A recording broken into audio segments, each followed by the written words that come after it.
Hello everyone, मैं ममतेज गुप्ता। आज देखेंगे 10th class political science NCERT chapter 2। Chapter का नाम है संघवाद और हमने इस चैप्टर का एक पार्ट पहले कंप्लीट कर लिया है, जिसमें हमने देखा था, देखो संघवाद को हम इंग्लिश में फेडरलिज्म भी बोलते हैं, ठीक है। और इसका हमने एक पार्ट कंप्लीट कर लिया था, जिसमें हमने जाना था इस चैप्टर का परिचय, ठीक है, बहुत विस्तार से जाना था। फिर हमने जाना था संघवाद क्या होता है, ठीक है, ये सारी चीज जानी थी, क्या कौन कौन से देश में संघवाद चलता है, ठीक है। फिर हमने जाना था कि संघवाद जो होता है उसकी विशेषता क्या होती हैं, ये सारी चीजें हमने विस्तार से जानी थी। और ये सारे जो नियम हैं संघवाद के, वो कहीं हमारे संविधान में लिखे हुए हैं, यानी कि राज्य के क्या नियम होंगे और केंद्र के क्या नियम होंगे, ठीक है। संघ कैसे बनता है, केंद्र और राज्य मिलाकर बनता है ना। एक केंद्र, किसी भी देश का एक केंद्र होता है और बहुत सारे राज्य होते हैं, तो उनको मिला के क्या बनता है, संघ बनता है, ठीक है। तो संघवाद में बहुत सारे जो अधिकार क्षेत्र होते हैं उनका बंटवारा होता है। कुछ अधिकार क्षेत्र राज्य सरकार के होते हैं, कुछ अधिकार क्षेत्र केंद्र सरकार के होते हैं, ठीक है। तो हमने यहाँ पर यही जाना था कि कौन से अधिकार क्षेत्र राज्य सरकार के होते हैं और कौन से केंद्र सरकार के होते हैं, ठीक है। फिर हम आज जानेंगे भारत में संघीय व्यवस्था, ठीक है। भारत में संघीय व्यवस्था किस टाइप की है, किस तरह की है, ये सारी चीजें कब जानेंगे, वो सारी चीजें हम आज जानेंगे पार्ट 2 में। अगर आप लोगों ने इसका पार्ट 1 नहीं देखा है तो इसी वीडियो के डिस्क्रिप्शन में मैंने 2 प्लेलिस्ट की लिंक डाल रखी है, एक थ्योरी की, एक एमसीक्यू की। आपको 10th क्लास एसएसटी एनसीईआरटी का जिस भी बुक की थ्योरी या एमसीक्यू देखना है, आप उन दोनों प्लेलिस्ट पर क्लिक कर देख सकते हैं। उन दोनों प्लेलिस्ट में ना केवल आपको पॉलिटिकल साइंस एनसीईआरटी की एमसीक्यू और थ्योरी मिलेगी, बल्कि आपको ज्योग्राफी भी मिलेगी, हिस्ट्री भी मिलेगी, और इसके बाद में इकोनॉमिक्स कराऊंगी तो वो भी मिलेगी, ठीक है। आइए स्टार्ट करते हैं अपनी वीडियो। और उससे पहले मैं बताना चाहती हूँ आपको कि जितनी भी प्लेलिस्ट साइड में लगी हुई है, ये सभी मैंने कराई है। एनसीईआरटी को मैंने बहुत ज्यादा डिटेल में कराया है। अभी तक आपने ये सारी बुक भी नहीं देखी है तो आप इसके लिए मेरा यूट्यूब चैनल सब्सक्राइब करके, ठीक है, प्लेलिस्ट वाले ऑप्शन पर क्लिक कर इन सभी वीडियोस को भी देख सकते हैं। आइए शुरू करते हैं। संघवाद वाले चैप्टर में हम आगे बढ़ते हैं और आगे की जो हेडिंग है वो है भारत में संघवाद व्यवस्था। भारत में किस तरह की संघवाद की व्यवस्था है, एक मिनट, पेन। तो हम देख रहे हैं कि भारत में किस तरह की संघवाद की व्यवस्था है, ठीक है। हमने पहले देखा है कि बेल्जियम और श्रीलंका की कहानी हमारे फर्स्ट चैप्टर में थी, ठीक है। श्रीलंका जैसे छोटे देशों को भी अपने यहाँ की विविधता को संभालने में बड़ी मुश्किल होती है, ठीक है। बेल्जियम और आपका श्रीलंका कितना सा है, बहुत छोटा सा है, ठीक है। हमारे उत्तर प्रदेश से भी छोटे हैं दोनों देश, तो इनको भी संभालने के लिए किसकी जरूरत पड़ती है, बहुत मुश्किल हो जाता है इनको संभालना भी, ठीक है। तो बेल्जियम में तो संघवाद है ही, ठीक है, लेकिन श्रीलंका में नहीं है। श्रीलंका में एकात्मक प्रणाली है, वो हमने डिस्कस करी थी अच्छे से, ठीक है। नेक्स्ट है इसमें, सोचिए कि भारत जैसे विशाल देश मुल्क में भी यह काम कितना मुश्किल होगा, जहां बहुत सी भाषाएं, धर्म और क्षेत्र के लोग रहते हैं। हमारे देश में सत्ता की साझेदारी की क्या व्यवस्था है, ठीक है। इसमें हम क्या जानेंगे कि हमारे देश में किस तरह की सत्ता की साझेदारी चलती है, ठीक है। आइए देखते हैं, एक मिनट, क्या हो गया, एक मिनट रुकिए, आ गया।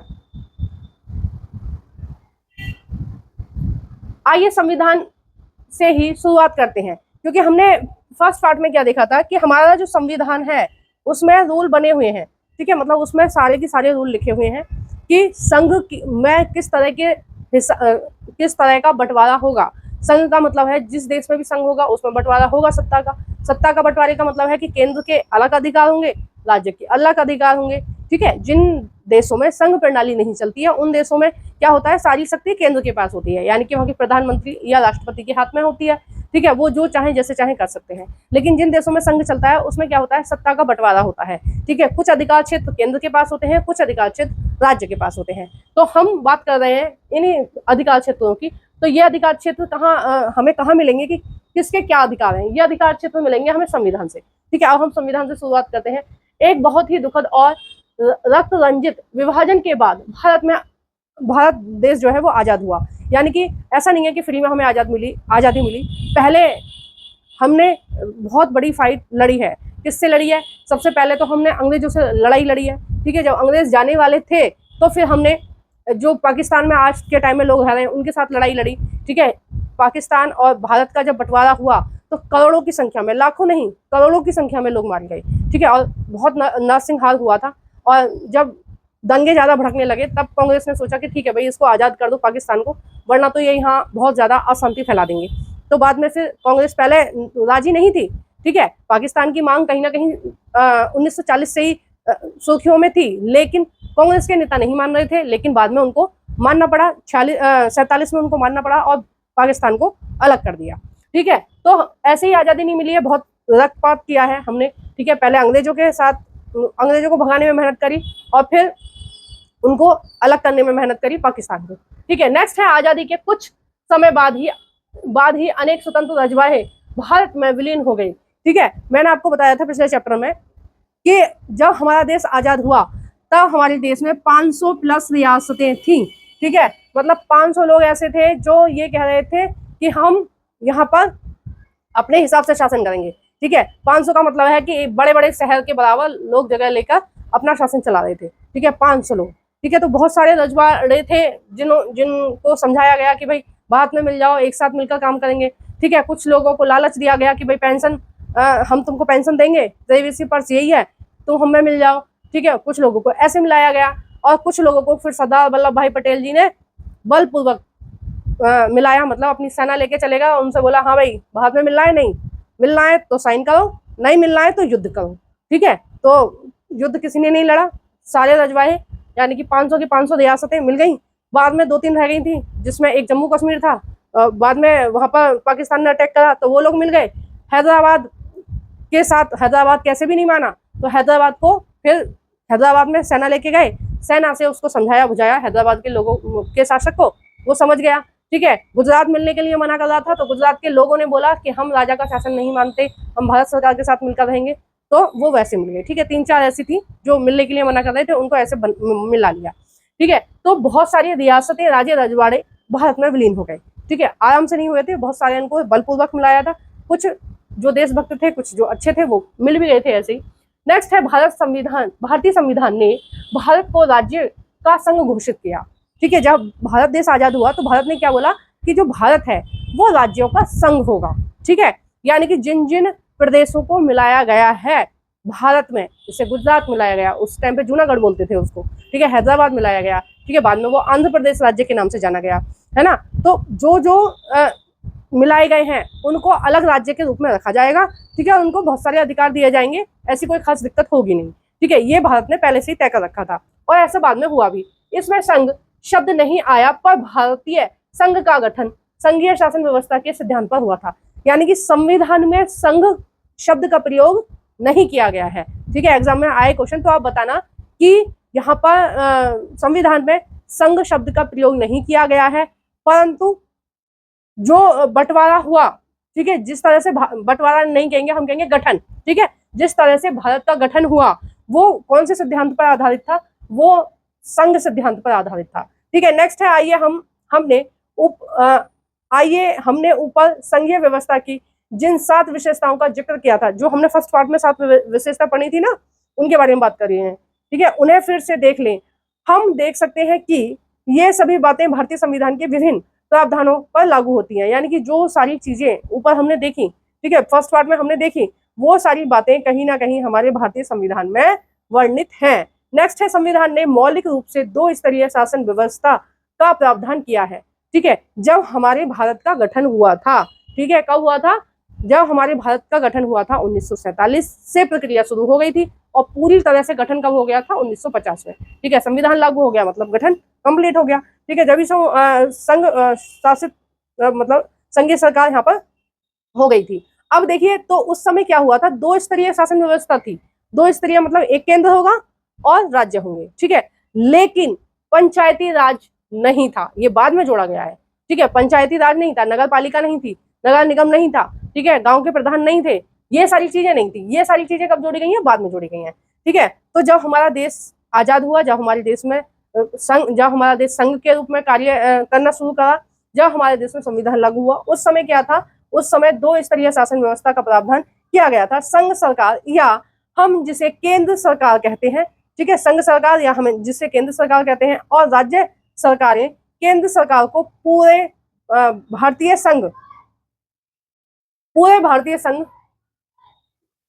संघ का प्रतिनिधि करना था। बाद में पंचायत और नगर पालिकाओं के रूप में संघीय शासन का एक तीसरा स्तर भी जोड़ा गया। ठीक है, मेनली जो होता है संघीय सरकारों में मेनली क्या होता है, 2 ही स्तर होते हैं। ठीक है, ऐसा बहुत कम देखने को, एक मिनट, ऐसा बहुत ही ज्यादा कम देखने को मिलता है कि ये जो होता है कि 3 स्तर होते हैं संघीय सरकार में, नहीं तो मोस्टली कितने होते हैं, 2 ही स्तर होते हैं। हमारे संविधान में भी ये जो तीसरा स्तर है वो बाद में जोड़ा गया था। ठीक है, जब संविधान बन चुका था उस समय इसको नहीं जोड़ा गया था। नेक्स्ट है, किसी भी संघ व्यवस्था की तरह अपने यहाँ भी तीसरे स्तर की शासन व्यवस्था को अपने अलग अलग अधिकार क्षेत्र हैं। संविधान में स्पष्ट रूप से केंद्र और राज्य सरकारों के बीच विधायी अधिकारों को 3 हिस्सों में बांटा गया है। ये 3 सूचियां इस प्रकार हैं। अब देखिए, मैंने फर्स्ट पार्ट में भी बात करी थी, इस बारे में बहुत विस्तार से बात करी थी, और मैं अभी भी आपसे इस पार्ट में भी बोल रही हूँ कि जो संघ होता है उसमें क्या करते हैं, शक्तियों का बंटवारा कर लेते हैं। कैसे कि भाई कुछ अधिकार क्षेत्र तो केंद्र के होंगे, कुछ अधिकार क्षेत्र राज्य के होंगे। ठीक है, अब कैसे पता चलेगा कौन से अधिकार क्षेत्र राज्य के होंगे, मतलब किन किन चीजों पर परमिशन लेने की जरूरत नहीं है, काम कर सकते हैं।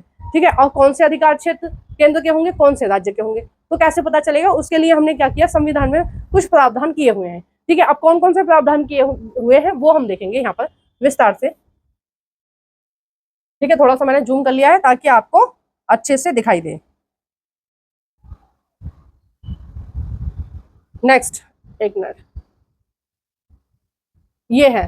ठीक है, नेक्स्ट है, इसमें हमने क्या किया है कि हमने 3 सूचियां बनाई हैं। ठीक है, एक सूची में जो नियम लिखे हुए हैं वो लिखे हुए हैं केंद्र के लिए, भाई केंद्र इन मुद्दों पर काम कर सकता है। दूसरी सूची को बोलते हैं राज्य सूची, पहली को बोलते हैं संघ सूची। संघ सूची पर या केंद्र सूची, जिस पर जो नियम है, जो भी चीजें लिखी हुई हैं वो केंद्र के अधिकार क्षेत्र के लिए लिखी हुई हैं। दूसरी में लिखी हुई है राज्य के लिए।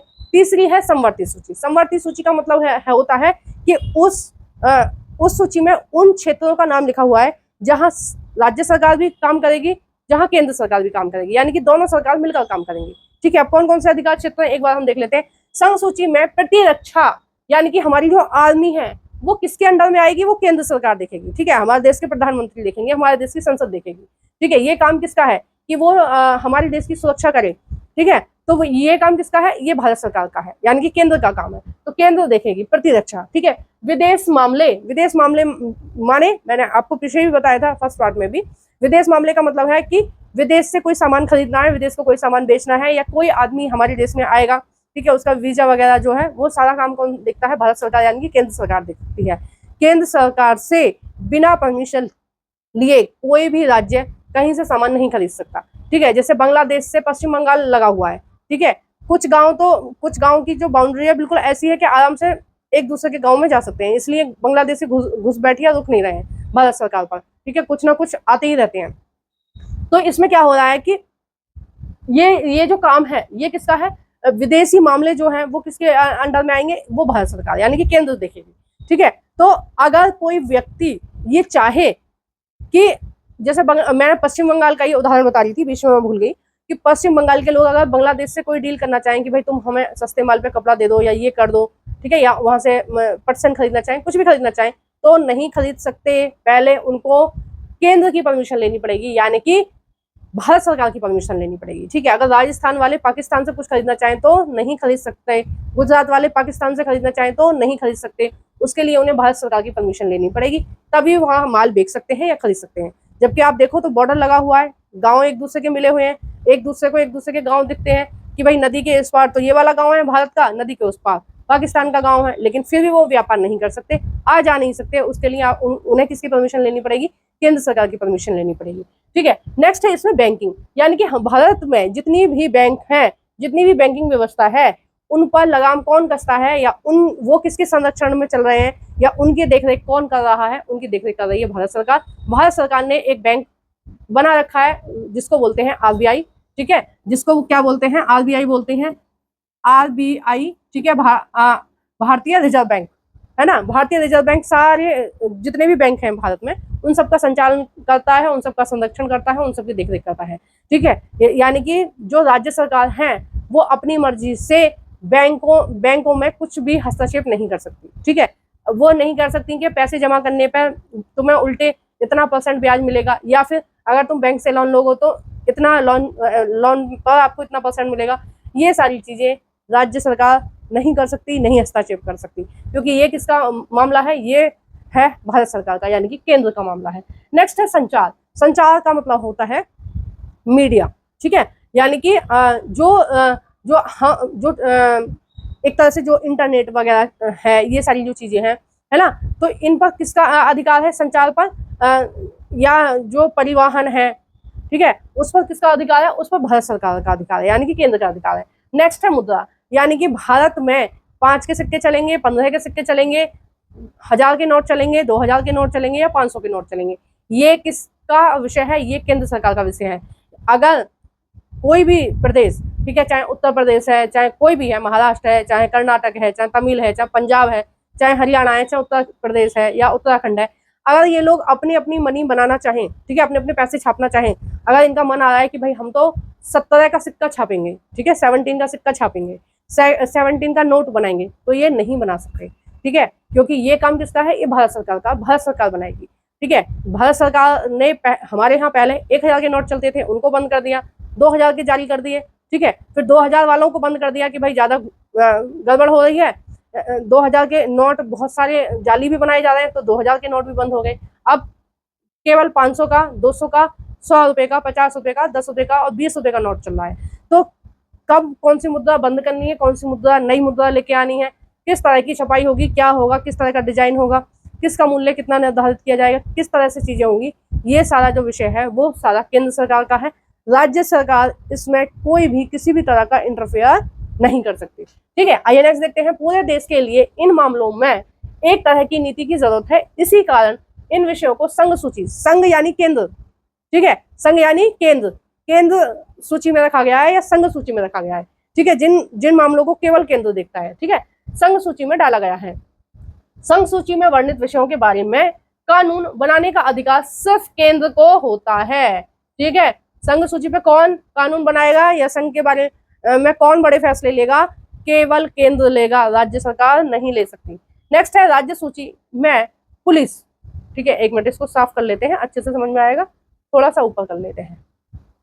हाँ, अब देखिए जो राज्य में जो काम हो रहे हैं, राज्य सूची में किन किन चीजों का वर्णन किया गया है। देखो ये तो कुछ चीजें दी हुई हैं, ठीक है, जबकि संघ सूची में लगभग 100 विषय हैं, है ना, और राज्य सूची में भी 50 से ऊपर विषय हैं, समवर्ती सूची में भी इस तरह से हैं, तो लंबी लिस्ट है, ठीक है। आप ये ना सोचें कि ये 2-4 चीज लिखी हुई हैं इन सूचियों में, नहीं, संघ सूची में यानी कि केंद्र के जो काम है वो लगभग 100 के लगभग है, 100 के लगभग हैं जो अधिकार क्षेत्र केंद्र के हैं, ठीक है। राज्य की सूची में अलग है, 50 से ऊपर ही है, और फिर समवर्ती सूची में अलग नियम लिखे हुए हैं। तो ये 2-4 जो उदाहरण दिए हुए हैं, ये 2-4 नहीं है, पूरी लंबी लिस्ट है, ठीक है। आप इतना याद नहीं कर पाएंगे, इसलिए एनसीईआरटी में लिखा हुआ नहीं है, ठीक है, जो लिखा है हम वही देखेंगे। राज्य सूची में आप अब राज्य कौन कौन सी चीजें अपने हिसाब से कर सकता है जिसमें केंद्र हस्तक्षेप नहीं करेगा, ठीक है, राज्य की मर्जी है, वो जैसे चाहे वैसे करे। कौन सी चीजें, पुलिस, जो पुलिस होती है वो हर स्टेट की अलग अलग होती है, यूपी की अलग होगी, ठीक है, और दिल्ली की अलग होगी, और बिहार की अलग होगी, उत्तराखंड की अलग होगी, झारखंड की अलग होगी। जो पुलिस की नौकरी होती है वो सेंट्रल गवर्नमेंट की नहीं होती, वो करेंसी होती है स्टेट गवर्नमेंट की, यानी कि राज्य सरकार के अधीन आती है, ठीक है। व्यापार, यानी कि जो भी व्यापार हो रहा है उस पर टैक्स कौन वसूलेगा, राज्य सरकार वसूलेंगी। नियम कौन बनाएगा, राज्य सरकार नियम बनाएगी। अब आप कहेंगे राज्य सरकार में कौन है, तो राज्य सरकार में है विधानसभाएं, ठीक है, राज्य सरकार में विधानसभाएं, विधानसभा के अंतर्गत कौन कौन आता है, मुख्यमंत्री और एमएलए आते हैं, ठीक है। मुख्यमंत्री और एमएलए का काम है ये देखना कि राज्य में किस चीज पर क्या नियम बनाने हैं, ठीक है, तो वो निर्धारित करेंगे। विधायिका में निर्धारित होगा, यानी कि विधानसभा में ये डिसीजन लिए जाएंगे। जैसे हम उत्तर प्रदेश की बात करें तो उत्तर प्रदेश में कौन कौन से उद्योग धंधों को बढ़ावा देना है, उनको छूट देनी है, या कौन से उद्योग धंधों को बंद कर देना है क्योंकि उनसे पर्यावरण प्रदूषण हो रहा है, या कौन से उद्योग धंधों पर ज्यादा टैक्स लगाना है, कौन से उद्योग धंधों को छूट देनी है, कम टैक्स लगाना है, या किन उद्योग धंधों को आर्थिक सहायता देनी है ताकि वो फले फूले, ठीक है, राज्य का विकास हो। ये सारे डिसीजन कहाँ लिए जाएंगे, कौन लेगा, योगी आदित्यनाथ लेंगे उत्तर प्रदेश में, ठीक है। उत्तर प्रदेश में कौन लेगा, योगी आदित्यनाथ लेंगे, और मतलब योगी जी लेंगे और उनके एमएलए मिलकर, ठीक है, ये उनका काम है ना। उसमें केंद्र का कोई हस्तक्षेप नहीं होगा। वो अपने हिसाब से नियम बनाएंगे, अपने हिसाब से टैक्स वगैरह लेंगे। वाणिज्य क्षेत्र, ठीक है, यानी कि व्यापार से ही रिलेटेड क्षेत्र। कृषि क्षेत्र, यानी कि कृषि में किस तरह से बीज खाद फ्री में देने हैं, मिट्टी के लिए कुछ कौन कौन सी सुविधा उपलब्ध करानी है ताकि अच्छी से अच्छी फसल हो, है ना। और कौन कौन से उपकरण देने हैं, जैसे ट्रैक्टर पर सब्सिडी दी जाती है कि भाई इतनी सब्सिडी पर, बीज खाद पर सब्सिडी दी जाती है, या फिर किसानों को आजकल पैसे बांटे जा रहे हैं कि 6,000 रुपया साल के दिए जा रहे हैं ताकि वो भूखे ना मरे या फिर वो भूख से अपनी जान ना दें, ठीक है, ताकि वो खेती में मन लगाएं कि 6,000 रुपये तो वहां से मिल ही रहे हैं, कुछ महीनों का खर्चा तो चल ही जाता है, मतलब 2-3 महीना तो निकाल ही सकते हैं 6,000 में, अगर खाली दाल रोटी खाएं तो, ठीक है, क्योंकि गांव में तो लकड़ी वगैरह थोड़ी फ्री में मिल जाती है, जंगल वगैरह से लकड़ी ले आओ, और मतलब शहर के मुकाबले थोड़ा सस्ते में काम चल जाता है गाँव में, ठीक है। तो 6,000 रुपये प्रति किसान को इसलिए ही दिए जा रहे हैं ताकि वो भूख से ना मरे, ठीक है, या फिर उनके पास पैसे नहीं है वो इसलिए आत्महत्या ना कर लें, तंग आकर के खेती में कुछ नहीं हो रहा हम आत्महत्या कर लेते हैं, उनको बीज खाद भी बहुत कम रेट पर दिए जा रहे हैं ताकि उनको ऐसा लगे कि अगर फसल खराब भी हो जाए तो उनका बहुत ज़्यादा नुकसान ना हो, ठीक है। थोड़ा बहुत फसल में नुकसान होता ही है क्योंकि हमारा जो भारतीय किसान है वो किस पर निर्भर है, वो पूरा की पूरा निर्भर है प्रकृति पर, ठीक है। तो कभी बारिश ज़्यादा आ गई, कभी कम हो गई, कभी धूप ज़्यादा पड़ गई, कुछ ना कुछ प्रॉब्लम चलती ही रहती है, ठीक है। तो इसका निर्णय कौन लेगा, इसका निर्णय लेगी राज्य सरकार। सिंचाई की व्यवस्था, यानी कि नहरें निकालना, है ना, और सिंचाई से रिलेटेड सुविधा उपलब्ध कराना। जैसे अगर मैं यूपी की बात करूं तो जो खेत में जो बोरिंग होते हैं जिनको हम ट्यूबवेल बोलते हैं, ठीक है, तो ट्यूबवेल लगाने के लिए भारत सरकार बहुत ज़्यादा पैसे दे रही है, ठीक है, लगभग 50,000 से 1 लाख के बीच में दे रही है एक किसान को कि तुम अपने यहाँ पर ट्यूबवेल लगाओ फ्री में, ठीक है। ट्यूबवेल मतलब समर लगा लेना, ठीक है, अपने खेत में समर लगा लेना जिससे खेत की सिंचाई हो सके, तो वो दे रही है। प्लस वहाँ पर क्या है कि किसानों के लिए लाइट बिल्कुल फ्री है, ट्यूबवेल चलाओ बिल्कुल फ्री में ट्यूबवेल चलेगा, आपका कुछ भी करना है किसानों के लिए क्या है, फ्री है लाइट, किसानों से कोई पैसा नहीं लिया जाएगा सिंचाई करने के लिए या कुछ भी अपने खेत में कुछ भी करने के लिए, ठीक है। ये सारे नियम कौन निर्धारित कर रहा है, ये वो कर रहे हैं। और सिंचाई पे भी टैक्स होता है, ठीक है। कैसे टैक्स होता है, जो नदी के किनारे या नहर के किनारे जितने भी खेत हैं वो क्या करते हैं, नदी या नहर से पानी लेकर सिंचाई कर लेते हैं, तो कितना टैक्स लगाना है, कितनी छूट देनी है, क्या करना है, ये सब कौन डिसाइड करेगा, ये सब राज्य सरकार डिसाइड करेगी, इसमें केंद्र सरकार का कोई मतलब नहीं है। जैसे प्रांतीय और स्थानीय महत्व के विषय हैं, राज्य सूची में वर्णित विषयों के बारे में सिर्फ राज्य सरकार ही कानून बना सकती है, यही मैंने बोला। नेक्स्ट इन्होंने बोला है समवर्ती सूची के बारे में। समवर्ती सूची में कुछ चीजें रखी गई हैं जिन पर जो अधिकार मतलब जो विषय समवर्ती सूची में है वो किसके अधिकार क्षेत्र में आएंगे, वो आएंगे राज्य और केंद्र दोनों, ठीक है, दोनों की देखरेख में काम चलेगा। कौन सी, शिक्षा, शिक्षा किसके अधिकार क्षेत्र में आती है, समवर्ती सूची में। समवर्ती सूची का मतलब होता है कि इस पर जो नियम कानून है वो कौन बनाएगा, केंद्र भी बनाएगी और राज्य भी बनाएंगे, ठीक है, यानी कि केंद्र बनाएगा और राज्य उसको लागू करेंगे, ठीक है। जैसे मिड डे मील है, ये केंद्र सरकार की स्कीम है, राज्य सरकार की नहीं है, ठीक है। तो वो मतलब आपको आप अपने यहाँ लागू करो ना करें वो आपकी मर्जी है, लेकिन केंद्र सरकार ने बनाया है ये, ठीक है। दूसरा, जैसे नई शिक्षा नीति है, सिलेबस में कुछ चेंज है। अब भारत सरकार ने क्या बोला है नई शिक्षा नीति में कि हर बच्चे को 3 लैंग्वेज सिखाई जाए। कौन सी, एक तो हिंदी सिखाई जाए, ठीक है, क्योंकि वो राष्ट्र की भाषा के रूप में हम जान सकते हैं, ज़्यादातर लोग हिंदी जानते हैं, है ना। एक इंग्लिश सिखाई जाए और एक बच्चे को वो लैंग्वेज सिखाई जाए जो वो सीखना चाहता है, जो उसके क्षेत्र की भाषा है, ठीक है। जैसे मराठी है, जैसे कोई महाराष्ट्र का है तो मराठी सीखेगा तीसरी लैंग्वेज में, है ना। उत्तर प्रदेश का है तो हिंदी सीखेगा, मतलब 3-3 लैंग्वेज सिखाई जाए, अपने देश की कोई भी 3 लैंग्वेज सीखो, है ना। तो इंग्लिश तो सब लोग सीखते ही हैं क्योंकि देखो कहीं ना कहीं इंग्लिश की आपको जरूरत पड़ती है लाइफ में। आप डॉक्टर के यहाँ दिखाएंगे, कहीं जाएंगे ऑफिस वगैरह में, तो इंग्लिश में ही सारी चीज़ें होती हैं अंग्रेजों के ज़माने से, तो इंग्लिश सीखेगा। दूसरी अपनी स्थानीय भाषा, तीसरा जो मतलब जो भी आपको सिखानी है, मतलब लगभग 3 लैंग्वेज हर बच्चे को आनी चाहिए जिससे वो अच्छा परफॉर्म कर पाए अपनी लाइफ में, है ना। कहीं भी वो काम ढूंढने जा रहा है, कुछ भी करने जा रहा है, तो अगर मान लो कोई मराठी है, उसको केवल महाराष्ट्र की भाषा आती है, तो महाराष्ट्र की भाषा केवल महाराष्ट्र में बोली जा रही है, कर्नाटक में नहीं बोली जा रही, उत्तर प्रदेश में नहीं बोली जा रही, पंजाब में नहीं बोली जा रही, हरियाणा में नहीं बोली, कहीं नहीं बोली जा रही, तो उसको बाकी के देश में व्यापार करने के लिए, कुछ भी शासन करने के लिए, कुछ भी करने के लिए थोड़ी बहुत उसको हिंदी आनी चाहिए, ठीक है। अभी हाल फिलहाल में जो भी लोग सत्ता में हैं महाराष्ट्र के, वो कहीं ना कहीं हिंदी बोलते हैं। आपने देखा होगा टीवी पर जब वो बोलते हैं तो हिंदी में भाषण देते हैं, क्योंकि हिंदी ज़्यादा से ज़्यादा लोग समझ पाते हैं हमारे भारत में। लगभग हमारे भारत में 43% हिंदी बोली जाती थी 2011 की जनगणना के अनुसार। अगर हम अब की बात करें तो लगभग 50% लोग हिंदी बोलते हैं। 2025 के हिसाब से मैं बता रही हूँ, अगली साल जनगणना होगी, आप देख लेना, लगभग देश के 50% लोग हिंदी बोलते हैं भारत में, और बाकी की लैंग्वेज भी बोली जाती हैं। तो अगर भारत में कहीं भी आपको व्यापार करना है, सारी चीजें करनी है, तो आपको हिंदी आनी चाहिए, है ना। और अगर आपको भारत के बाहर कोई चीज करनी है तो आपको क्या आनी चाहिए, इंग्लिश आनी चाहिए, क्योंकि लगभग सभी देशों के लोग इंग्लिश लैंग्वेज को जानते हैं। तो जब इंग्लिश को जानते हैं तो आपको आनी तो चाहिए, तभी तो आप बात कर पाएंगे वहाँ, शासन कर पाएंगे, सॉरी, वहाँ पर व्यापार कर पाएंगे, वहाँ पर जॉब कर पाएंगे, ठीक है। किसी भी तरह की कोई भी चीज गतिविधि करने के लिए आपको वहाँ की भाषा आनी चाहिए। तो ये जो है शिक्षा, ये किसमें है, ये समवर्ती सूची का विषय है। वन जो होते हैं, जंगल जो होते हैं, ये समवर्ती सूची का विषय है। यानी कि जो वन होते हैं, जो जंगल होते हैं, उन पर केंद्र का भी हस्तक्षेप रहता है और राज्य का भी। यानी कि अगर राज्य सरकार चाहे तो सारे के सारे वनों को साफ नहीं कर सकती। यानी कि कोई भी राज्य सरकार ये सोचे कि भाई यहाँ के वनों को साफ करके यहाँ बड़े बड़े उद्योग लगा दिए जाए, बड़ी सोसाइटी बनाई ली जाए, कुछ भी कर लिया जाए, तो उसको केंद्र से परमिशन लेनी पड़ेगी, ठीक है। केंद्र की देखरेख में काम चलेगा। ऐसा नहीं है कि वो केंद्र से पूछे भी ना और सारे जंगल साफ कर दे, तो भाई पर्यावरण का नुकसान हो जाएगा। तो केंद्र का इसमें हस्तक्षेप रहता है। मजदूर संघ, यानी कि मजदूरों से कितने घंटे काम लेना है, उनकी मजदूरी क्या होगी, ये कौन तय करेगा, राज्य सरकार मिलकर तय करेगी और केंद्र सरकार भी, ठीक है। नेक्स्ट है विवाह। विवाह का जो रजिस्ट्रेशन होता है, ऐसा नहीं है उत्तर प्रदेश वालों का रजिस्ट्रेशन अलग होता है, ये कोर्ट मैरिज की बात हो रही है, ठीक है। तो ऐसा नहीं है, रजिस्ट्रेशन वहां पर अलग होगा, यूपी में अलग होगा, बिहार में अलग होगा, महाराष्ट्र में अलग होगा, कर्नाटक में अलग होगा, केरल में अलग होगा, नहीं, सब एक जैसा ही होता है। कुछ थोड़े बहुत नियमों में चेंजेस हैं, ठीक है, क्योंकि इस पर केंद्र राज्य सरकार दोनों मिलकर काम करती हैं। नेक्स्ट है गोद लेना।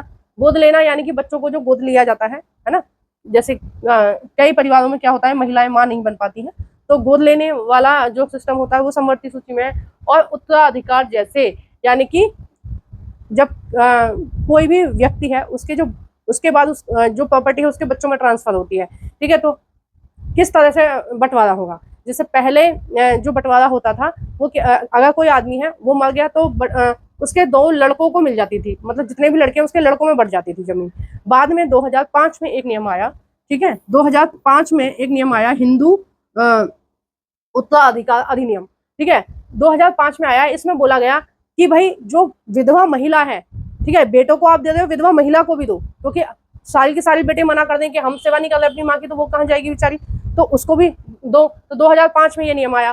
फिर इसमें थोड़ा सा संशोधन किया गया कि भाई जो कुंवारी लड़कियां हैं, अब पिता मर गया, ठीक है, पिता की मृत्यु हो गई, अब भाई बोल रहे हैं कि हम तो हमारा कोई मतलब नहीं है, तुम्हारी शादी, हमारी कोई जिम्मेदारी नहीं है, तो उसकी शादी कैसे होगी, तो उसकी शादी के लिए उसको भी प्रॉपर्टी मिलेगी, है ना। यानी कि अगर पिता की मृत्यु हो जाती है तो बेटियां और बेटे और उसकी वाइफ सबको हिस्सा मिलेगा, ठीक है। मान लो किसी व्यक्ति के पास 5 बीघे जमीन है, एक मिनट क्या हो गया है, किसी व्यक्ति के पास मान लो 5 बीघा जमीन है, ठीक है, कितनी बीघा जमीन है, 5 बीघा जमीन है, और उसके कितने बेटे हैं, उसके बेटे हैं 3, ठीक है, 3 बेटे हैं, एक मिनट,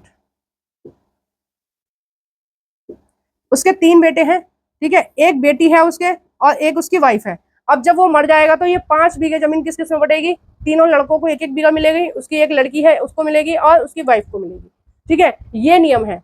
या जैसे गांव शहर का मकान है उसमें भी बराबर के हिस्सेदार होते हैं, या जो भी प्रॉपर्टी है उसकी उसमें बराबर के हिस्सेदार होते हैं। तो ये उत्तराधिकार का मतलब आप समझ रहे हैं, उत्तराधिकार का जो विषय है किसके अंतर्गत आता है, समवर्ती सूची में, जो केंद्र के 7 राज्य सरकारों की साझी दिलचस्पी में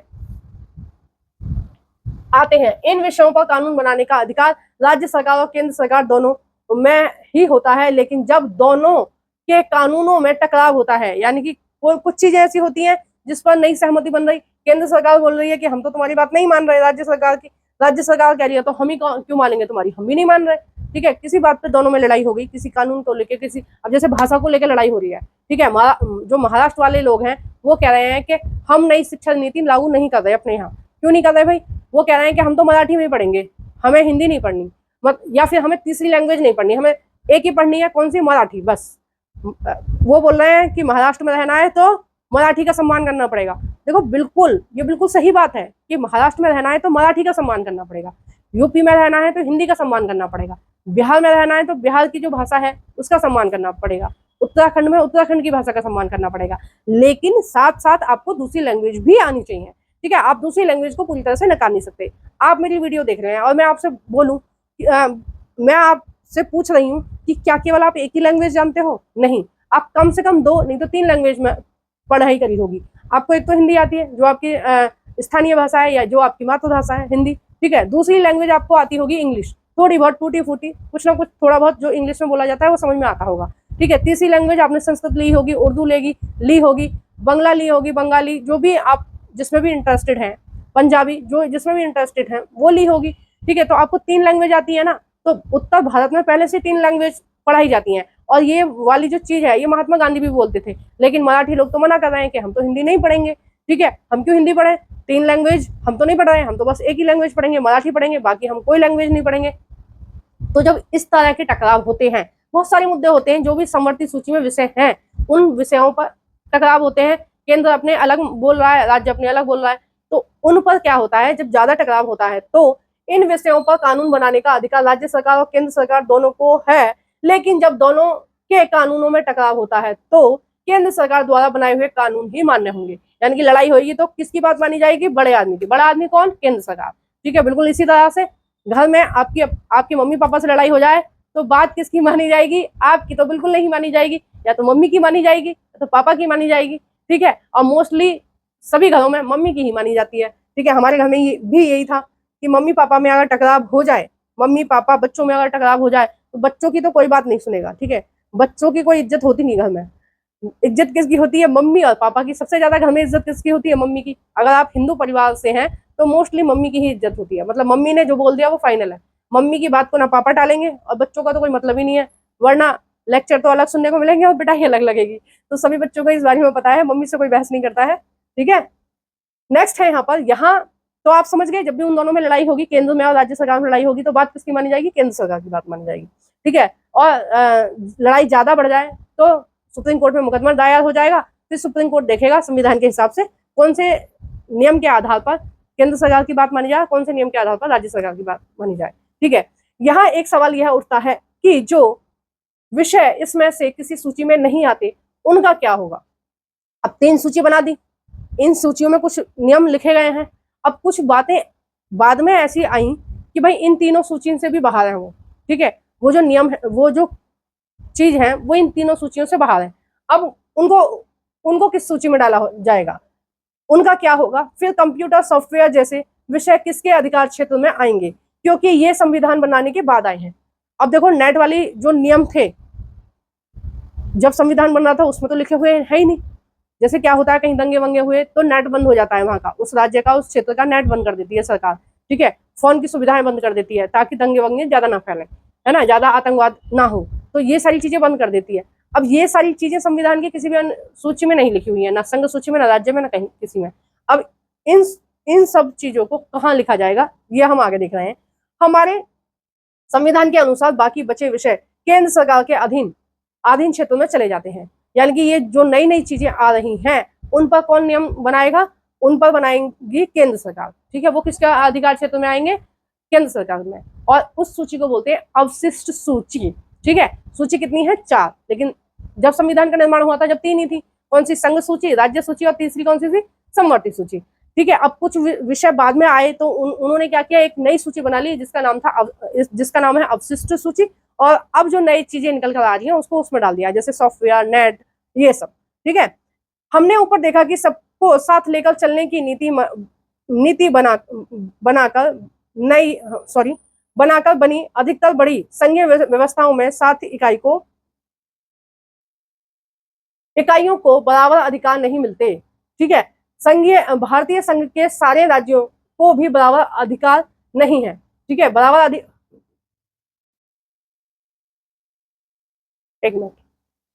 अधिकार नहीं है का क्या मतलब है?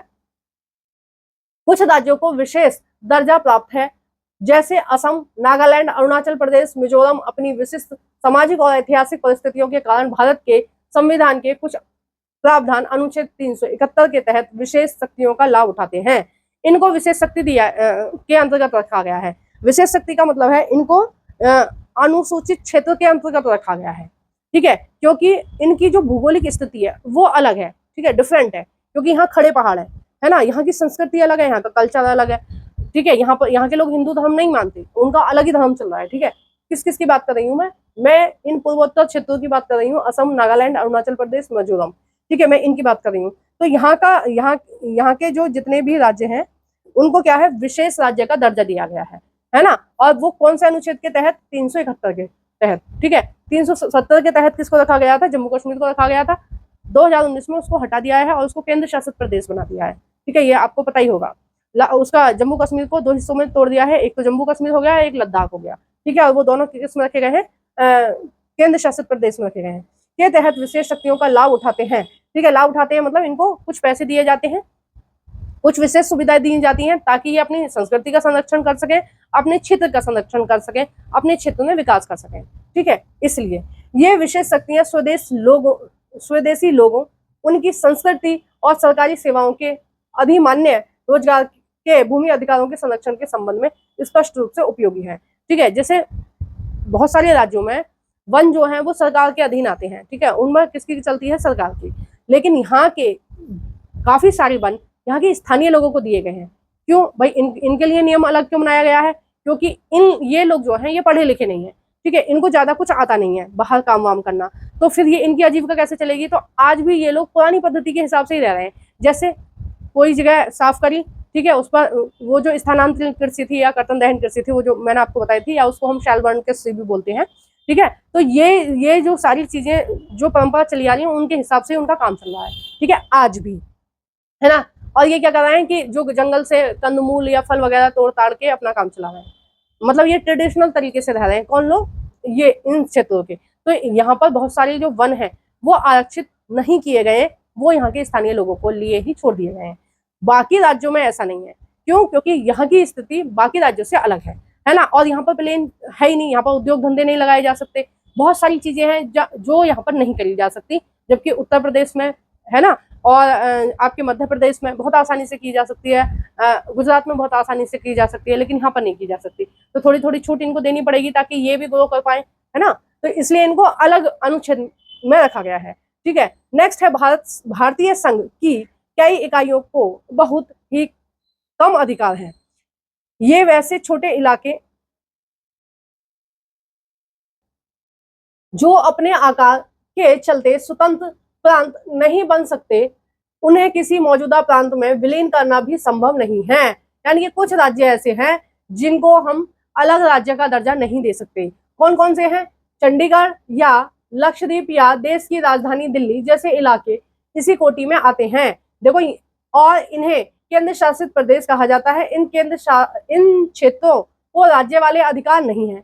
इन इलाकों का शासन चलाने का विशेष अधिकार केंद्र सरकार के पास होते हैं। यानी कि इनको चलाने का अधिकार क्षेत्र किसके पास होता है, सरकार के पास होता है। क्यों, क्योंकि यहाँ पर क्या नहीं, यहाँ पर ना तो राज्य वाले अधिकार दिए गए, ना विशेष राज्य वाले अधिकार दिए गए। यहाँ पर क्या है, यहाँ पर पूरा की पूरा अधिकार क्षेत्र किसके हाथ में है, पूरा की पूरा अधिकार क्षेत्र है राज्य के हाथ में, ठीक है। नेक्स्ट है, एक मिनट, ये हट नहीं पा रहा है।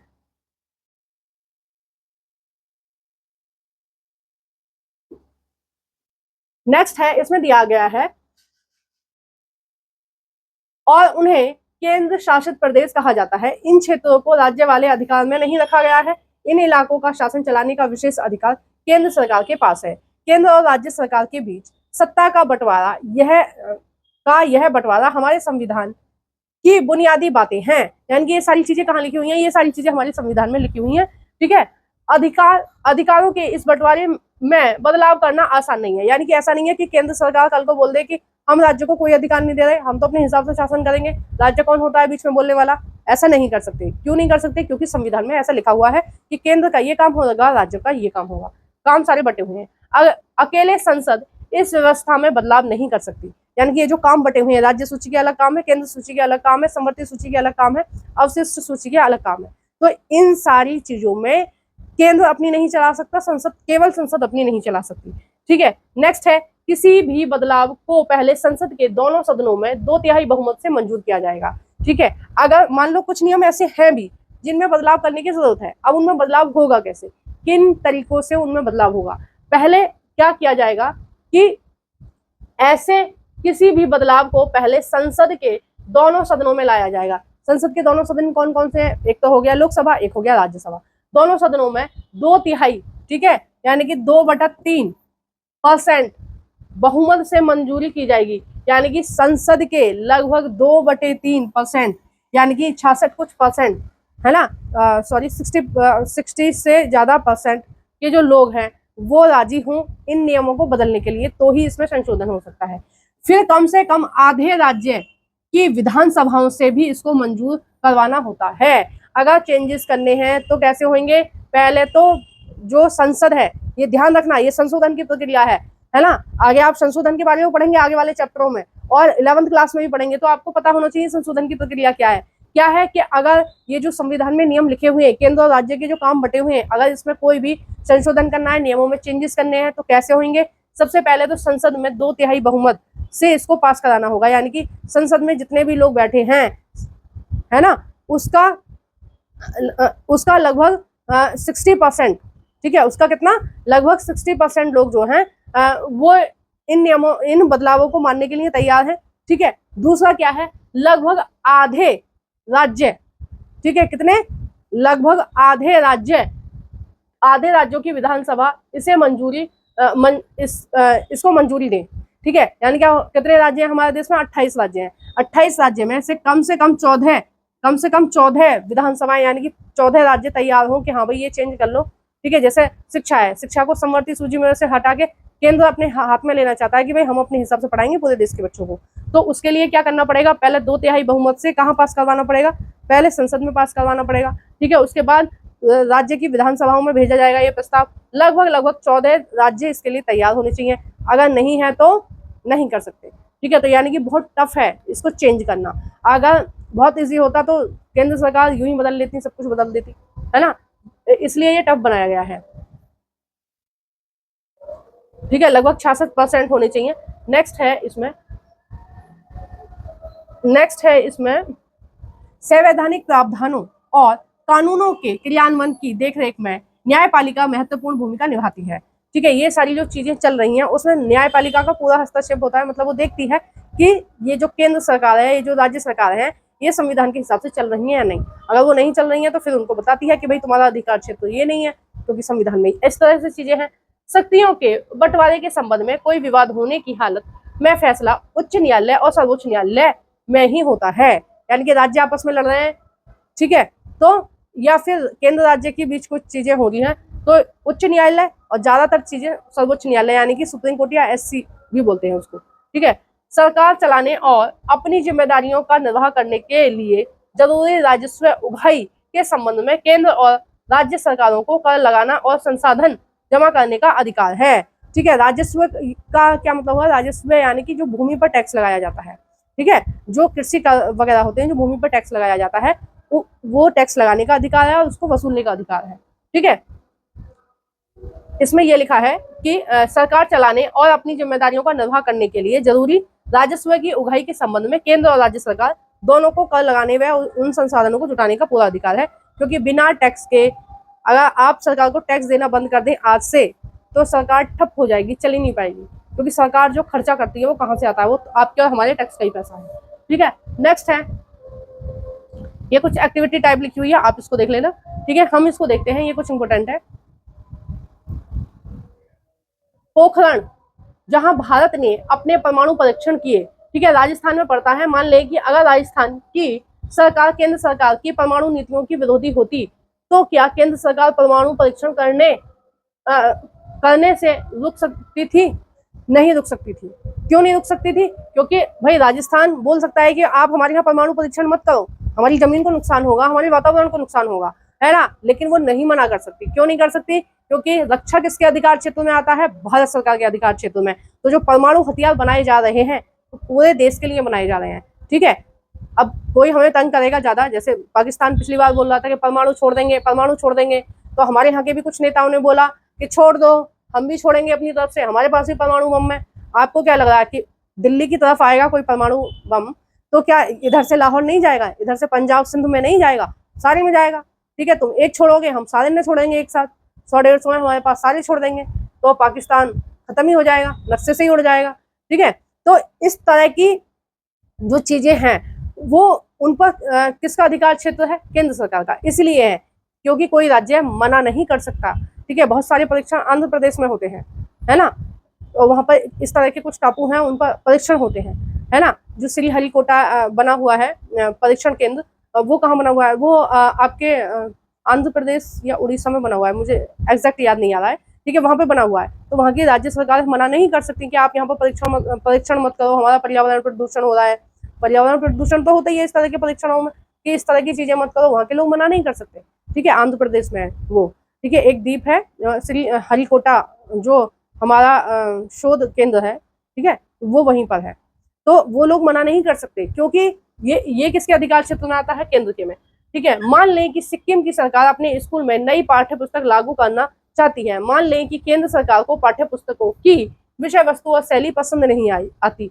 ऐसी स्थिति में क्या राज्य सरकारों की नई पाठ्य पुस्तक लागू करने के लिए केंद्र से अनुमति लेना जरूरी है? बिल्कुल जरूरी है। ठीक है, बिल्कुल जरूरी है। मान लो कोई भी राज्य अपने यहाँ गलत पढ़ा रहा है, ठीक है, भारत का इतिहास ही गलत पढ़ा रहा है। जैसे एनसीईआरटी में बहुत सारे चेंजेस करे हैं भारत सरकार ने, ठीक है, कि जो मुगलों का इतिहास था, जो मुगलों को महान दिखाया गया था, अकबर महान, ये महान, वो महान, वो सब हटा दिए हैं केंद्र सरकार ने। क्यों? क्योंकि हम अपने यहाँ का इतिहास पढ़ाएंगे, हम अपने यहाँ के सम्राट अशोक को पढ़ाएंगे। ठीक है, हम राजपूत थे इतने सारे राजस्थान के, है ना, हम पद्मावत को पढ़ाएंगे अपने यहाँ कि वो इतनी वीरांगना थी कि वहां पर जाके वो शहीद हो गई इतनी सारी रानियों के साथ, जौहर कर लिया, मतलब आग में कूद गई। ठीक है, हम उनको पढ़ाएंगे। हम क्यों पढ़ाएं मुगलों को? और हम क्यों बताएं बच्चों को कि भाई अगर तुम्हें शासन ना मिले तो अपने पिता को मार दो? मुगल तो ऐसे ही करते थे कि अगर उनके पिता उनको शासन नहीं दे रहे, उनकी गद्दी नहीं दे रहे, तो मार देते थे। बहुत सारे मुगल हैं ऐसे जिन्होंने अपने माता पिता को मार दिया। ठीक है, जिसमें से औरंगजेब भी एक है, जिन्होंने शाहजहां को मार दिया था, जेल में बंद कर दिया था, 8 साल तक उनको जेल में बंद रखा था क्योंकि वो राजगद्दी नहीं छोड़ रहे थे। तो इस तरह के जो इतिहास है, क्या चीज पढ़ाई जानी चाहिए और क्या चीज नहीं पढ़ाई जानी चाहिए, ये कौन डिसाइड करेगा? ये केंद्र डिसाइड करेगा। ठीक है, आपको क्या पढ़ाना है क्या नहीं पढ़ाना है, ये कौन डिसाइड करेगा? केंद्र डिसाइड करेगा। मान लो आप कहें कि हम तो केवल सिक्किम की भाषा में ही पढ़ाएंगे और लैंग्वेज नहीं पढ़ा रहे, तो केंद्र से हस्तक्षेप करेगा कि भाई अपने बच्चों को ऐसा बेवकूफ मत बनाओ कि सिक्किम से बाहर निकल के उनको कहीं जॉब ना मिले। ठीक है, उनको इतना ब्रॉड बनाओ कि ना केवल वो भारत में, बाकी पूरी दुनिया में वो जॉब कर सके। तो उसके लिए उनको लैंग्वेज भी तो आनी चाहिए। ठीक है, तो यहाँ पर केंद्र सरकार का हस्तक्षेप होता है। मान लें कि नक्सलियों से निपटने की नीतियों के बारे में आंध्र प्रदेश, छत्तीसगढ़, उड़ीसा, इन 3 राज्यों में नक्सली हैं। ठीक है, वो इन 3 राज्यों में नक्सली हुए, मतलब कुछ आतंकवादी टाइप लोग होते हैं, मतलब कुछ लोग ऐसे होते हैं कि उनको अलग क्षेत्र चाहिए होता है ना, वो बंदूक लेके रहते हैं, मतलब डकैत टाइप के लोग। ठीक है, आंध्र प्रदेश, छत्तीसगढ़ और उड़ीसा के मुख्यमंत्रियों की राय अलग अलग है। ठीक है, क्या ऐसे मामले में भारत के प्रधानमंत्री दखल दे सकते हैं और क्या ऐसे आदेश जारी कर सकते हैं जिसे सभी मुख्यमंत्री माने? बिल्कुल कर सकते हैं। और भारत सरकार ही नक्सलवाद को खत्म कर रही है। कहाँ कहाँ पर? आंध्र प्रदेश में, छत्तीसगढ़ में, उड़ीसा में ऑपरेशन वहां पर चलते रहते हैं। जो भी नक्सलवाद को बढ़ावा दे रहा है उसको वो कंट्रोल करने की कोशिश करते हैं और बहुत सारे नक्सलवादियों को वो मारते हैं। ठीक है, नक्सलवाद पर हम चर्चा कभी और करेंगे, ये थोड़ा लंबा विषय है। ठीक है, अब वीडियो वैसे भी लंबी हो जाती है, मुझे वैसे भी चिंता रहती है कि ज़्यादा से ज़्यादा कंटेंट मैं पढ़ाऊँ आपको थोड़े से समय में। ठीक है, तो मैं बहुत कोशिश करती हूँ कि शॉर्ट में चीज़ें बताई जाए, लेकिन बोलने की ज़्यादा आदत है मुझे। नेक्स्ट हेडिंग है संघीय व्यवस्था कैसे चलती है। अब आपने जान लिया संघ होता क्या है, आपने जान लिया संघ क्या होता है, केंद्र होता है, राज्य होते हैं। आपने जान लिया कि संघ कैसे काम कर रहा है, कि संघ के अलग नियम है, मतलब केंद्र के अलग नियम है, राज्य के अलग नियम है, सूची बनी हुई है, संविधान में लिखा हुआ है, संविधान के अकॉर्डिंग चल रहा है। अब हमें देखना है कि काम कैसे करता है। ठीक है, अब देखते हैं काम कैसे करता है। संघीय व्यवस्था के कारागार कामकाज के लिए संवैधानिक प्रावधान जरूरी है, पर इतना ही पर्याप्त नहीं है। अगर भारत में संघीय शासन व्यवस्था कारागार हुई तो इसका कारण सिर्फ संवैधानिक प्रावधानों का नहीं होता, यानी कि ऐसा नहीं है कि जो चीजें संविधान में लिखी हुई है बस उतनी है, उसके आगे भी चीजें हैं। भारत में संघीय व्यवस्था की सफलता का मुख्य श्रेय यहाँ की लोकतंत्र राजनीति के चरित्र को देना होगा। यानी कि हमारे यहाँ जो संघवाद चल रहा है इतने सारे सालों से, ठीक है, हमारे देश को आजाद हुए इतने सारे साल हो गए, इतने सारे सालों से जो संघवाद बहुत स्मूथ चल रहा है, कोई लड़ाई नहीं हो रही, केंद्र में राज्य में किसी तरह का कोई टकराव नहीं है। ठीक है, तो ये किसकी वजह से हो रहा है? कहीं ना कहीं ये लोकतंत्र की वजह से हो रहा है, क्योंकि हमारे यहाँ के लोगों की सोच कैसी है? लोकतंत्र, यानी कि वो दूसरों के विचारों का सम्मान करते हैं। अगर राज्य सरकार कोई बात कह रही है तो फिर केंद्र सरकार उसको समझने की कोशिश करती है कि भाई हाँ इनके हिसाब से काम किया जाए, है ना। दूसरा क्या है, अगर केंद्र सरकार कुछ चीजें समझा रही है कि भाई ये चीजें राष्ट्र के हित में है, तुम इस तरह से काम करो, तो फिर राज्य की सरकारें भी उसको समझने का प्रयास करती हैं। लोकतंत्र क्या है, सबके विचारों का सम्मान, ठीक है। इसी से संघवाद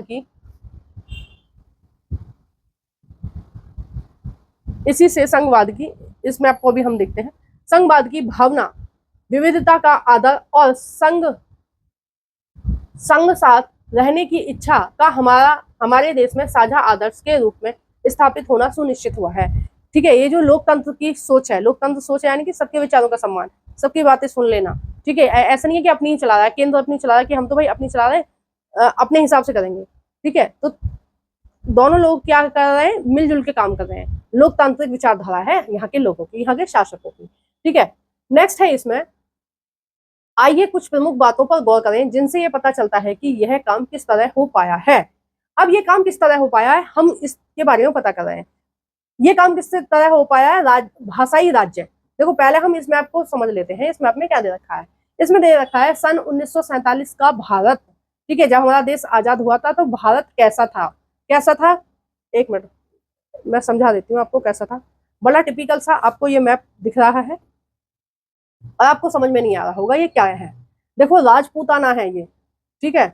मध्य प्रदेश के भी कुछ इलाके हैं, ये क्या है, ये है राजपूताना, ठीक है। उत्तर प्रदेश कहाँ है, ये है आपका उत्तर प्रदेश, ठीक है। ये आपका उत्तर प्रदेश है इतना बड़ा। मध्य प्रदेश कहाँ है, मध्य प्रदेश आपका यहाँ से स्टार्ट हो रहा है और ये यहाँ तक क्या है, ये है आपका मध्य प्रदेश इतना बड़ा, ठीक है। महाराष्ट्र यहाँ इधर कहीं है और हैदराबाद इतना बड़ा है। हैदराबाद कितना बड़ा है, जितना आज का तेलंगाना और आंध्र प्रदेश है, ठीक है। जब हमारा देश आजाद हुआ था उस समय लगभग 14 राज्यों का गठन हुआ था, ठीक है। बाद में क्या किया गया, भाषा के आधार पर कुछ राज्यों का गठन किया गया, ठीक है। जो राज्य अब आपको दिख रहे हैं, ये जो 28 राज्य हैं, ये किस आधार पर गठित किए गए, यानी कि हमने कैसे ये सोचा, एक मिनट, हमने ये कैसे सोचा कि राजस्थान की बाउंड्री कहाँ होगी, हमने कैसे ये सोचा कि उत्तर प्रदेश की बाउंड्री कहाँ होगी, हमने कैसे ये सोचा ये उत्तराखंड की बाउंड्री कहाँ होगी, हम कैसे सोच पा रहे हैं, ये कैसे चीजें हमने करी। तो हमने कैसे करी, हमने करी भाषा के आधार पर। हमने क्या सोचा, हमने ऐसा किया है कि जो लोग मराठी बोलते हैं, तो भैया तुम लोग मराठी बोलते हो, तुम हो गए महाराष्ट्र, ठीक है। ये गुजरात वाले गुजराती बोलते हैं तो इनका नाम रख दिया गुजरात, ठीक है। राजस्थान का इतना एरिया लगभग कैसा है, रेगिस्तान है, ठीक है, थार रेगिस्तान है यहाँ पर। बाकी ये जो क्षेत्र है इसको राजपूताना नाम हटाकर इसका हमने रख दिया राजस्थान, भाई तुम राजस्थान हो गए, ठीक है। अब यहाँ पर कर्नाटक अलग हो गया, ठीक है। पहले तेलंगाना और आंध्र प्रदेश एक ही थे, बाद में तेलंगाना वालों ने बोला कि भाई हमारी भाषा अलग है, आंध्र प्रदेश की भाषा अलग है, हम तो अलग रहेंगे, ठीक है। तो चलो भाई तुम भी अलग रह लो।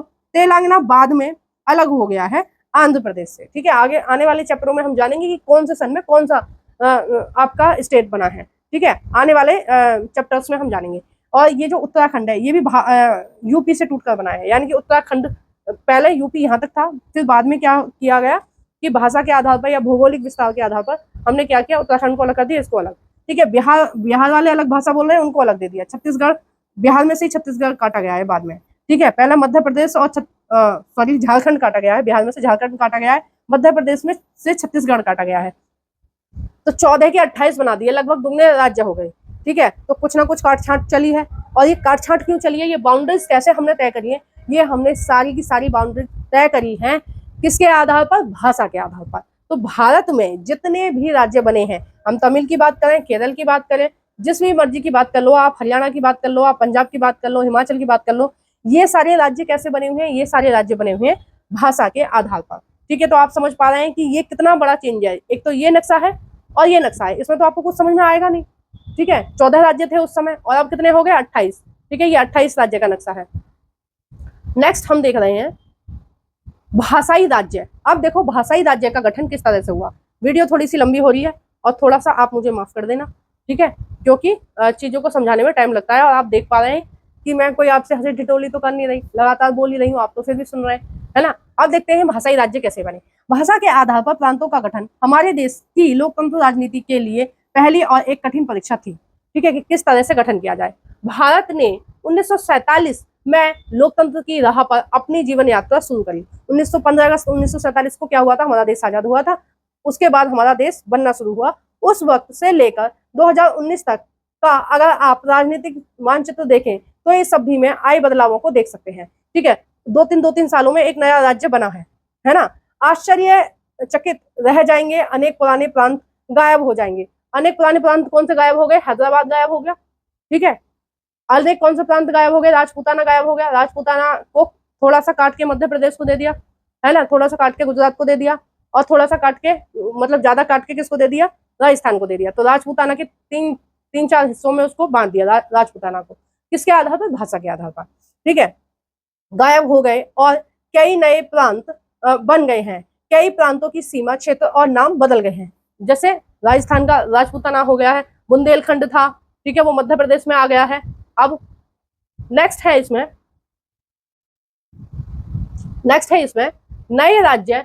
नए राज्यों को बनाने के लिए 1950 के दशक में भारत के कई पुराने राज्यों की सीमाएं बदली। ठीक है, जो पुराने राज्य चले आ रहे थे उनकी सीमाएं बदली गई। ठीक है, ऐसा यह सुनिश्चित करने के लिए किया गया कि एक भाषा बोलने वाले लोग एक राज्य में आ जाएंगे, है ना।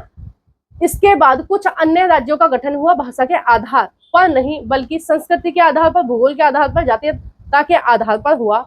विविधताओं को रेखांकित किया गया, उनके आदर के लिए किया गया। इसमें नागालैंड, ठीक है, नागालैंड को भाषा के आधार पर नहीं बनाया गया है, भौगोलिक क्षेत्र के आधार पर बनाया गया, पहाड़ों के हिसाब से बनाया गया है कि भाई ये इतने पहाड़, ठीक है, ये पहाड़ियां जो हैं ये नागालैंड की हैं। ठीक है, ये पहाड़ उत्तराखंड के, उत्तराखंड को भी पहाड़ी इलाकों की वजह से अलग बनाया गया है, क्योंकि इसको यूपी में से काटा गया है ना, उत्तर प्रदेश में से उत्तराखंड काटा गया है, और झारखंड बिहार से काटा गया है, जैसे राज्य शामिल है। इन राज्यों को भाषा के आधार पर नहीं, भौगोलिक क्षेत्र और संस्कृति के आधार पर बनाया गया है, क्योंकि यहाँ के लोगों की संस्कृति और यहाँ की जो जमीन है वो उसका अधिकार, मतलब उसका जो क्षेत्र है वो अलग है। जब एक भाषा के आधार पर राज्यों के गठन की बात उठी तो कई राष्ट्रीय नेताओं को डर था इससे, मतलब जब ये आंदोलन चल रहे थे, ठीक है, 1950 के बाद 1952 में क्या हुआ, 1952 से ही आंदोलन तेज हो गए। ठीक है, और आंदोलन क्यों तेज हो गए कि भाई हमारा भाषा के हिसाब से हमें अलग करो। लेकिन उस समय जो कांग्रेस की सरकार थी उसको लग रहा था कि अगर हम सबको अलग अलग बांट देंगे तो कहीं ऐसा ना हो कि देश की जो अखंडता है, ठीक है, जो देश एक है, जो पूरा भारत एक है, उसमें कहीं कोई दिक्कत आ जाए। ठीक है, और नया नया देश बना था, डरना लाजमी था। उनको लग रहा था कि ये आंध्र प्रदेश वाले अलग बोल रहे हैं, तमिल वाले अलग बोल रहे हैं। जो लड़ाई स्टार्ट हुई थी, जो राज्यों के अलग होने की लड़ाई स्टार्ट हुई थी, वो आपके दक्षिण भारत से स्टार्ट हुई थी। तो उनको लग रहा था कभी ऐसा ना हो ये अलग अलग होके देश की अखंडता को नुकसान हो जाए। ठीक है, तो इसलिए उनको ये डर लग रहा था, इसलिए वो बोल रहे थे कि हम नए राज्य नहीं बनाएंगे, जो राज्य हैं उन पर रहेंगे। तो बहुत सारे आंदोलन हुए, बहुत सारे संघर्ष हुए। बाद में फिर कांग्रेस के नेता झुके, उन्होंने एक मंडल बनाया और उन्होंने कहा ठीक है अब भाषा के आधार पर हम राज्य बनाएंगे। ठीक है, और ये डिसीजन बहुत अच्छा था, बहुत अच्छा था। अगर उस समय थोड़ी सी ढील ना दी जाती, ठीक है, भाषा के आधार पर नहीं होते, तो शायद इतनी शांति नहीं होती हमारे देश में जितनी शांति अब है। ठीक है, अब किसी को कोई दिक्कत नहीं है, सब अपनी भाषा में पढ़ सकते हैं, अपनी भाषा में प्रशासनिक कार्य कर सकते हैं, सारी चीजें कर सकते हैं। नेक्स्ट है इसमें, एक मिनट, नेक्स्ट है इसमें, जब एक भाषा के आधार पर राज्य के गठन की बात उठी तो कई राष्ट्रीय नेताओं को डर था कि इससे देश न टूट जाए। केंद्र सरकार ने इसी के चलते राज्यों का पुनर्गठन कुछ समय के लिए टाल दिया। राज्य सरकार, मतलब केंद्र सरकार सोच रही थी कि ना हो, कभी ऐसा ना हो ये अलग अलग करने लगे, अपना अलग अलग हिस्सा बना ले। पर हमारा अनुभव बताता है कि भाषावार राज्य बनाने से देश में ज्यादा एकीकरण और मजबूती आई है। क्यों आई है कि भाई सब अपने मन का कर सकते हैं। आपके घर में अगर आपको सारी सुविधा मिले, ठीक है, आपको खाने पीने की सुविधा मिल रही है, ठीक से सोने उठने बैठने की सुविधा मिल रही है, सारी चीज मिल रही है, तो आप चाहेंगे कि हमेशा अपने घर में रहें। और अगर आपके घर में बोला जाए कि भाई तुम्हें ठीक से कोई चीज ना मिले, ठीक है, तुम्हें लाइट ना मिले, तुम्हें पंखा ना मिले, है ना, तुम्हें कूलर की सुविधा ना मिले, सर्दियों में रजाई ना मिले, तो तुम छोड़ोगे अपने घर को, तुम्हें अपनापन लगेगा नहीं, आपको लगेगा कि भाई हम तो बेकार ही रह रहे हैं, हमारी क्या इज्जत है इस घर में। तो भाषा के आधार पर जो राज्य बनाए उससे उन लोगों को ऐसा लगा कि हम उनकी भाषा का सम्मान कर रहे हैं, और करते हैं। हमारे संविधान में 22 भाषा को राज्य भाषा घोषित किया गया है, क्योंकि कहीं ना कहीं इन भाषाओं का सम्मान है। इसलिए इससे प्रशासन भी पहले की अपेक्षा कहीं ज्यादा अधिक सुविधाजनक हो गया है। यानी कि छोटे छोटे राज्यों में बट गए हैं, राज्य छोटे छोटे चीजों में बट गए हैं, तो फिर उससे आसान हो गया है शासन करना भी। ठीक है। पहले यूपी में शासन करना बहुत मुश्किल था, क्योंकि उत्तराखंड भी यूपी में ही था, ठीक है।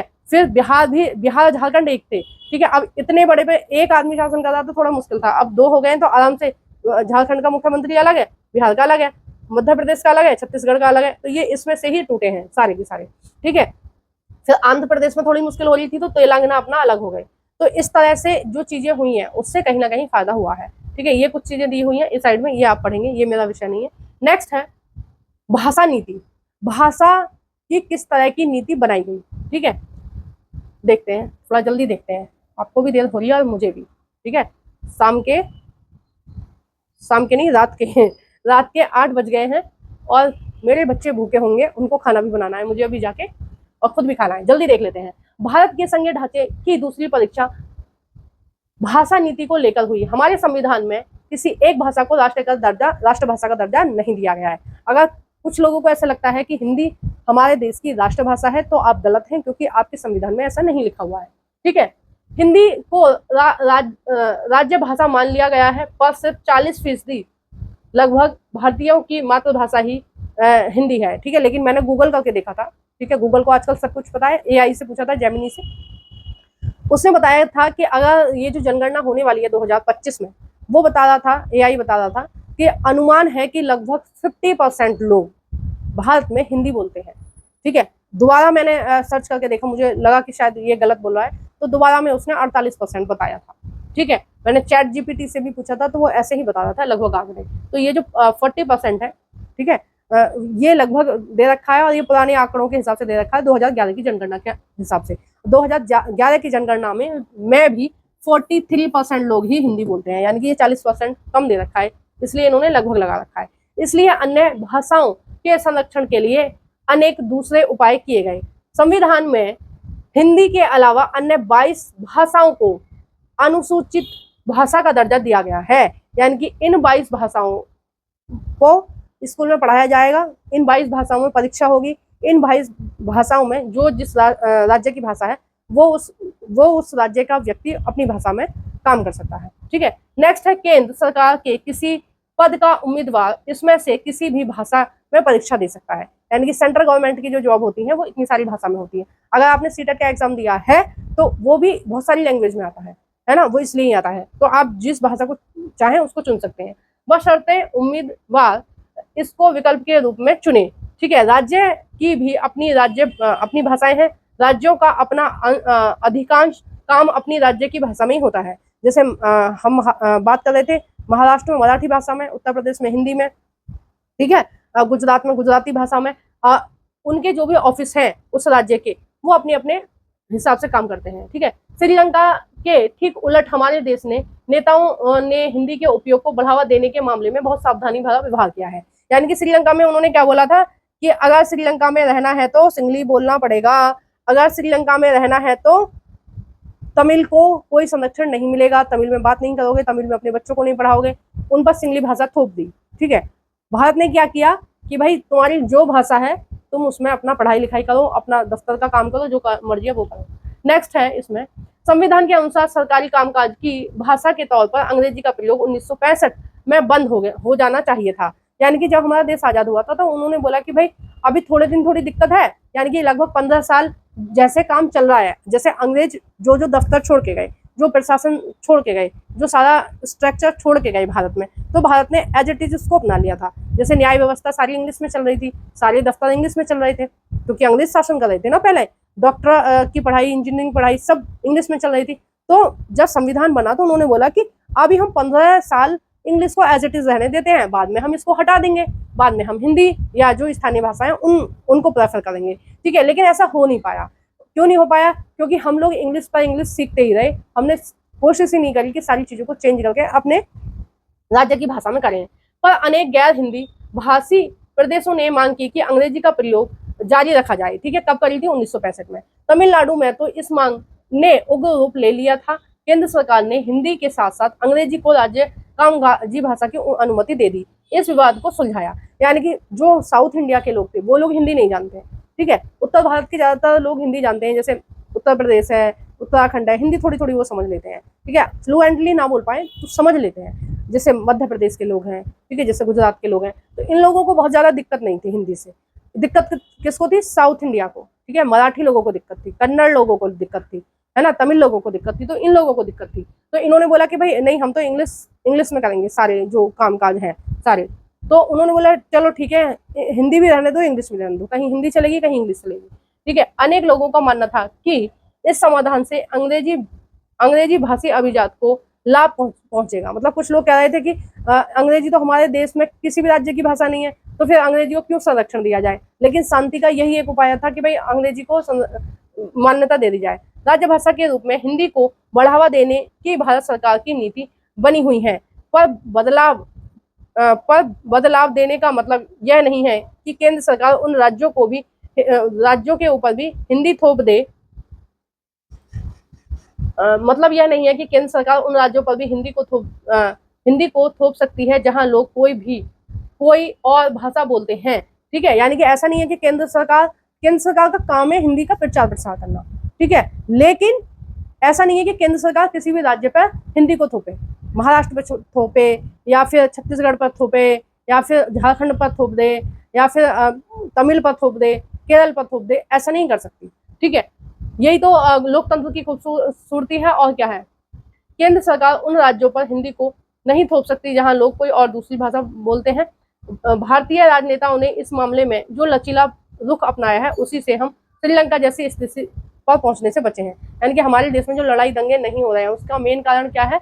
उसका मेन कारण है कि हमारे यहाँ के लोगों ने क्या करा है, इस तरह की चीजें अपनाई हैं कि भाई उनकी भाषा का भी सम्मान करेंगे, और बाकी की राज्य की भावनाओं का सम्मान करेंगे, या उनकी भाषाओं का सम्मान करेंगे, ठीक है। उनको भी राज्य भाषा का दर्जा देंगे। इसीलिए भारतीय संविधान में 22 भाषाएं, और इतनी सारी भाषाएं आपको दुनिया के किसी भी संविधान में नहीं देखने को मिलेंगी जितनी भारत के संविधान में, ठीक है। इसलिए हमारे संविधान को लचीला संविधान भी बोलते हैं।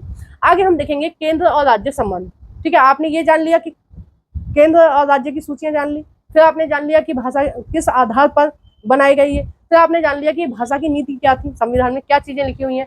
तो संविधान में 22 भाषाओं को जगह दी गई है। अब हम जानेंगे केंद्र और राज्य के क्या संबंध है, दोनों के बीच कैसे संबंध है, किस तरह से दोनों लोग जो है मिलकर काम करते हैं, ठीक है। तो हम इसको बाद में जानेंगे, है ना। थोड़ी वीडियो लंबी हो जाएगी, आगे ये भी है, ये सारी चीजें भी हैं। तो अभी हम इस वीडियो को यहीं समाप्त कर रहे हैं। हम ये थोड़ा सा ये देख लेते हैं, ठीक है, क्योंकि ये भाषा से रिलेटेड है। फिर जब मैं नेक्स्ट पार्ट में आपको पढ़ाऊंगी तो फिर ये भाषा का कुछ भी नहीं पढ़ाऊंगी, ठीक है। अब देखो भारत की अनुसूचित भाषाएं कौन कौन सी भाषाओं को संविधान में जगह दी गई है। ये उन भाषाओं का जिक्र किया गया है। असमिया 1% लोग बोलते हैं, बंगला 8% बोलते हैं, बोडो ये बोलते हैं 0.12% डोगरी, गुजराती, हिंदी, ये सारी एक लिस्ट है, ये आप पढ़ लीजिए। इतने इतने परसेंट ये इन भाषाओं का प्रयोग करते हैं, ठीक है। नेक्स्ट इसमें क्या लिखा है भाषा के हिसाब से, हम इसको पढ़ते हैं। भारत की भाषाई विविधता क्या है, ठीक है। भारत में कितनी भाषाएं हैं, इसका जवाब इस बात पर निर्भर करता है कि आप भाषाओं की गिनती किस तरह करते हैं। इस बारे में अधिकृत नवीनतम सूचना 2011 की जनगणना के आंकड़ों से हासिल की गई है। इस जनगणना में लोगों ने 1300 से ज्यादा अलग अलग भाषाओं को अपनी मातृभाषाओं के रूप में करार दिया है।